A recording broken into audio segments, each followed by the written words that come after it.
como cada mes me toca dar el resumen de las noticias del mes de febrero en este caso, y pues en la junta que se sostuvo del 20 al 23 de febrero con el YASBI, su junta mensual, se tocaron los proyectos de mantenimiento que son acuerdo de financiamiento a proveedores. En este proyecto se está en espera de que las mejoras propuestas tanto para la NIC 7, estado de flujo de efectivo, y para la NIF 7, instrumentos financieros, revelaciones, estén listas para finales de junio del 2023. También se comentó que la aplicación de las mejoras a informes quedaría con una entrada en vigor para el 1 de enero del 2024, permitiendo una adopción anticipada, y adicionalmente se comentó y se aprobó el no exigir cierta revelación comparativa para periodos anteriores en el primer periodo anual de informe que hagan las entidades que adopten estas mejoras. El segundo punto de la agenda del YASBI fue listar las mejoras anuales a algunas de las NIF que se van a incluir en el próximo ciclo de revisión y mejoras. Dentro de las listadas viene como punto número 1 la contabilidad de coberturas por primera vez, que se incluiría como una mejora a la NIF 1. Viene la determinación de un agente de facto, que es una mejora para la NIF 10, precio de transacción, una mejora para la NIF 9, método de costos, una mejora para la NIC 7, ganancia y pérdida por baja de instrumentos financieros, y que vendría siendo una modificación para la NIF 7, e información sobre el riesgo de crédito, que también es una modificación para la NIF 7. Estas mejoras entrarán para el próximo ciclo de revisión por parte del YASBI, pero ya dio a conocer la lista. Con respecto al proyecto de revisión postimplementación de la NIF 9, instrumentos financieros, quedó pendiente la aprobación de una solicitud de información que realizará el YASBI, con la idea de recabar información sobre los requisitos de deterioro que se establecen en la norma NIF 9, eh, explicando y pidiendo mayor información acerca de el enfoque general para el reconocimiento de la estimación de pérdida crediticia esperada, también la determinación de un aumento significativo de riesgo de crédito. Otro tema que se busca solicitar información en esta consulta es la evaluación de la pérdida crediticia esperada con su enfoque simplificado para cuentas por cobrar comerciales, los activos contractuales y otras cuentas por cobrar por arrendamiento. También otro punto que buscan solicitar información es acerca de los compromisos que existen con préstamos y contratos con garantías financieras, y su interrelación con la estimación de pérdida crediticia esperada, así como otros requisitos que buscan solicitar en esta revisión. Aquí no se tomó una decisión, quedó pendiente esta solicitud de información que fuera aprobada, y la definición del periodo de comentarios que para esta revisión también quedó pendiente. Dentro de los otros proyectos que también se tocaron en esta reunión fue precisamente el proyecto de actividades con tarifas reguladas. Aquí en este proyecto se tomaron decisiones específicas respecto a los umbrales propuestos para el reconocimiento de pasivos y activos o activos regulados cuando tienen una incertidumbre en su cálculo. Se aprobó el uso del umbral conocido más probable que no, porque comentaron que si utilizáramos un umbral más alto puede dar lugar a una pérdida de información que puede ser útil. También se comentó que el adoptar un enfoque de exigir el reconocimiento usando el umbral, siempre que sea posible, incluir una revelación de lo que genera la incertidumbre en torno a esta incertidumbre, y se especificó que los activos y pasivos regulados, cuya evaluación dependa de índices de referencia y que estos no sean conocidos al final del ejercicio, se dio una excepción en donde se explica que no serían reconocidos estos activos o pasivos regulados cuando no se conozca el índice de referencia al final del periodo de reporte. Este no reconocimiento también se comentó que en caso de que durante el periodo en el que ya se cerró el periodo de reporte, pero aún no se hace la publicación de los estados financieros y se llegara a conocer información adicional con respecto a la evaluación de estos activos y pasivos regulados eh, que utilizan información como índices y se conociera información adicional que nos permita calcular algún ajuste posterior, esto daría lugar al reconocimiento del activo o pasivo regulado al final del periodo. Se acordó que estas decisiones serán incluidas en la redacción de la norma para aclarar un poco con mayor detalle estas nuevas decisiones. Con respecto al proyecto de gestión dinámica de riesgos, conocido como DRM por sus siglas en inglés, se hicieron algunas también aclaraciones sobre cómo se aplica este modelo en la práctica. Como por ejemplo, dentro de estas aclaraciones se habló de la población de elementos subyacentes que son elegibles para incluirse en el cálculo de la actual posición de riesgo abierto neto, conocida como, por sus siglas en inglés, como CNOP, Current Net Open Risk Position, la cual debe de entenderse como la exposición neta al riesgo de tipo de interés en un periodo dado, derivada de una combinación de activos y pasivos que tenga una entidad y las operaciones futuras que sean admisibles para este cálculo de esta posición de riesgo, considerando algunas y la gestión de riesgo que haga la entidad. Entonces, si entendemos que la actual posición de riesgo abierto neto debe de calcularse considerando activos y pasivos que tenga la entidad, se aclaró en esta junta que los activos financieros valuados a valor razonable, pero que se reconoce su efecto en el ORI, serían activos financieros elegibles para la posición neta. Los que no son elegibles son aquellos activos financieros valuados a valor razonable que tienen su efecto en resultados. También se aclaró adicionalmente que no se va a exigir una evaluación retrospectiva con respecto al perfil objetivo de una entidad. Es decir, que este modelo requiere o requería que se hiciera principalmente un análisis del perfil objetivo de riesgos que puede soportar una entidad. Al no exigir esta evaluación retrospectiva, pues permite a las entidades pues darles un respiro con respecto a esta información comparativa eh, retrospectiva. También se aprobó la introducción de una nueva evaluación retrospectiva, pero esta eh, considera el análisis de la capacidad de la entidad que tiene para obtener beneficios con respecto a la gestión de riesgos, de sus riesgos. Con esta evaluación retrospectiva, lo que busca el IASB es que efectivamente se garantice que el ajuste conocido como DRM o ajuste que va a salir de este análisis de la actual posición de riesgo abierto no sea superior al beneficio esperado con respecto a la reducción de la variabilidad que se espera en un futuro. Eh, Recordemos que este modelo lo que busca es una gestión de riesgos y compara el beneficio que va a tener una entidad por su gestión de riesgos de tasa de interés con su posición neta, eh, qué decisiones está tomando y cuáles son los beneficios que va a obtener del uso de este modelo y comparar estos beneficios esperados pues con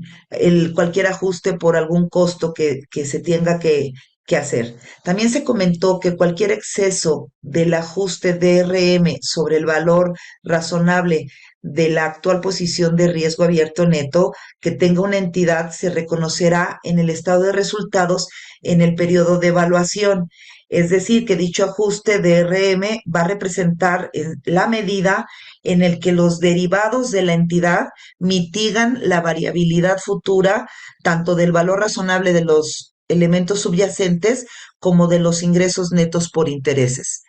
Estas decisiones fueron aprobadas y se incluirán en el texto de la norma.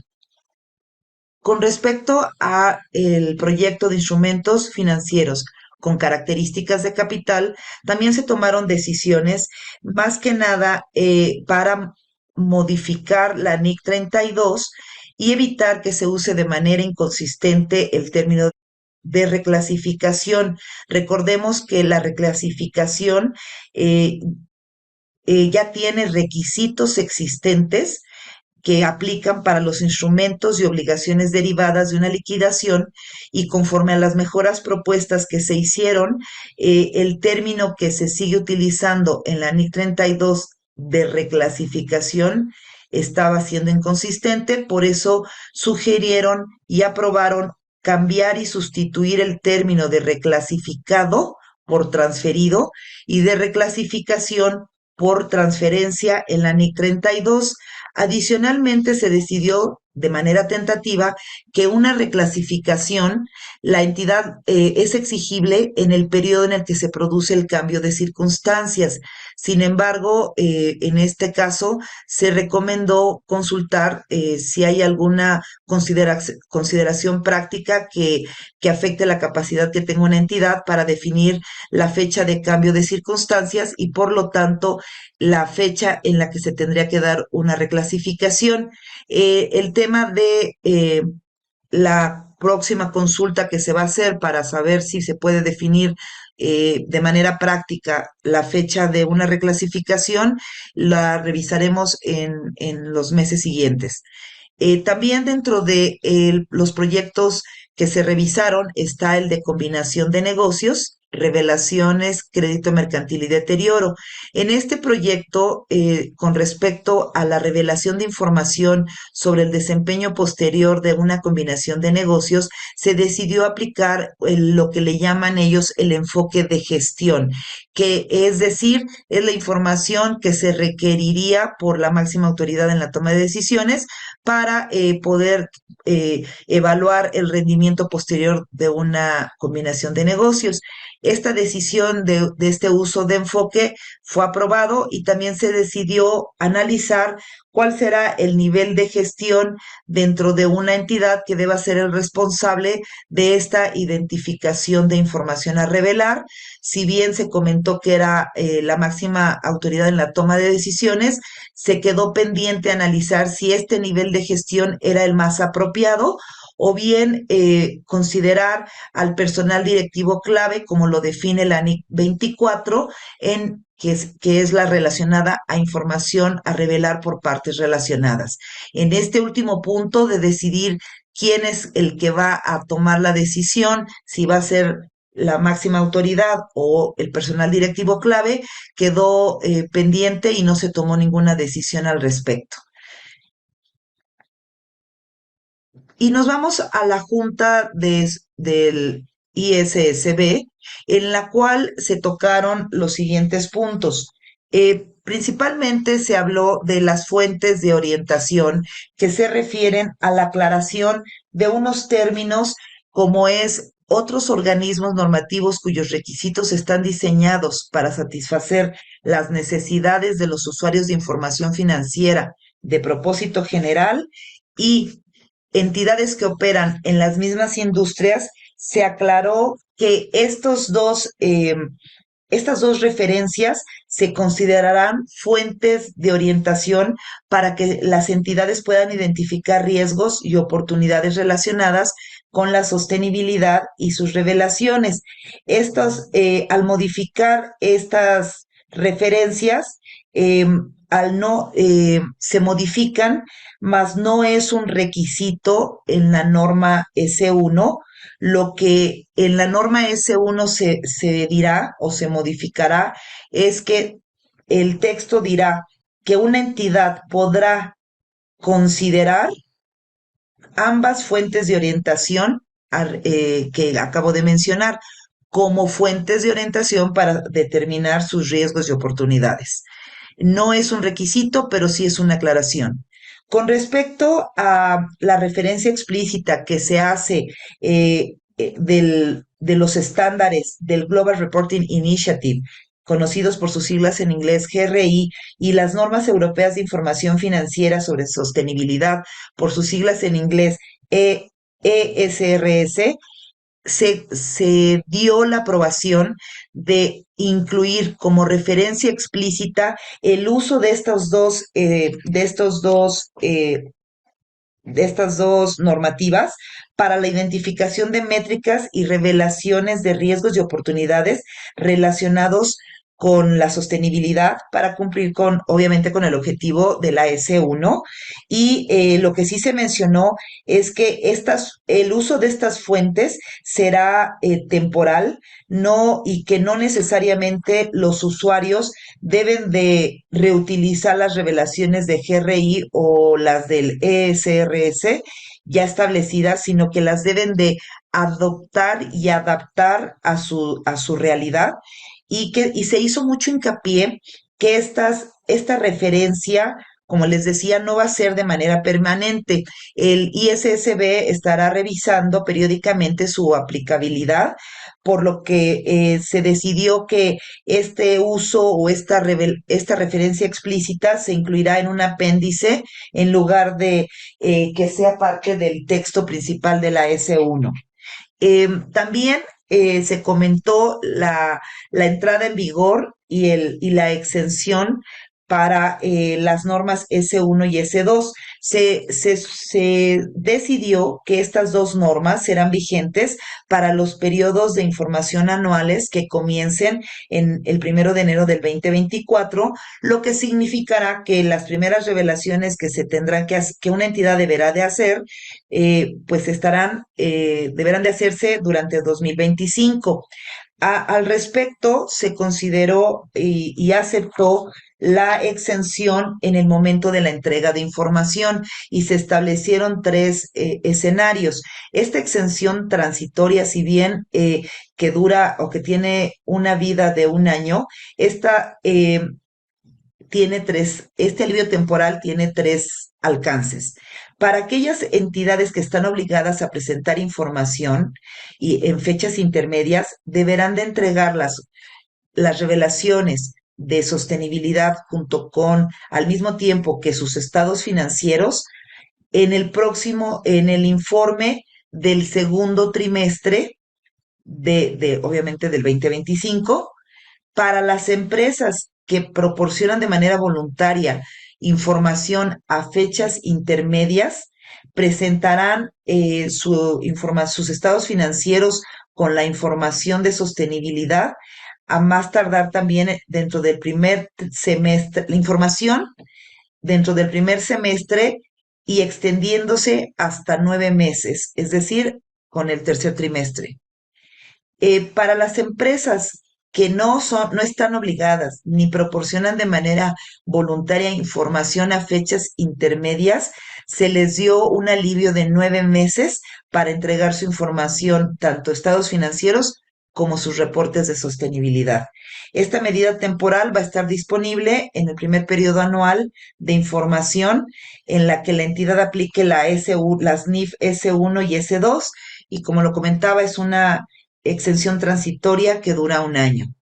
Con respecto a los requisitos de que una entidad mida sus emisiones de gases de efecto invernadero, se dio un alivio temporal al permitir que las entidades utilicen el protocolo, bueno, las normas de contabilidad y presentación de informes corporativos, conocidos como GHG protocolo. Este este protocolo o estas normas proporcionan requisitos y orientación para empresas y otras organizaciones que preparan información con respecto a las emisiones de gases de efecto invernadero a nivel corporativo. Y esta norma en 2015 se actualizó e incluye ya métricas para medir alrededor de 7 gases de efecto invernadero que están cubiertos en el protocolo de Kioto, y permite también medir de manera eficiente y creíble emisiones de electricidad, vapor, calor, refrigeración, comprados y adquiridos. Entonces, al momento de que ahorita el ISSB autoriza este alivio temporal, pues permite a las entidades que tienen que revelar tanto los gases de efecto invernadero de alcance uno, 2 y 3, pues utilizar estas normas del protocolo GHG y pues le da un alivio para identificar cómo sería la medición o cuáles serían las métricas ad hoc que deberían de utilizar. Adicionalmente, por último, se hizo el IOSCO, la Organización Internacional de Comisiones de Valores, conocida como IOSCO, hizo una declaración en donde pues se manifiesta de manera satisfactoria y respalda pues que ya se cierre la fase final de la emisión de las normas S1 y S2 y que este cierre se dará en la primera mitad del año y asimismo tanto la IESBA, que es el Consejo de Normas Internacionales de Ética para Contadores, y el Consejo de Normas Internacionales de Auditoría y Aseguramiento, conocidos como el IAASB, pues emitieron un comunicado también siguiendo o haciendo eco de la declaración que hizo IOSCO y reiteraron estas dos últimas entidades pues la oportunidad que también ellas tienen para adecuar sus normas de auditoría y ética que vengan relacionadas con las normas de sostenibilidad, ya que consideran pues que son elementos necesarios y esenciales para completar toda la infraestructura o el ecosistema de informes de sostenibilidad y aseguramiento que las entidades de con el que deben de cumplir. Con esto termino las noticias del mes de febrero.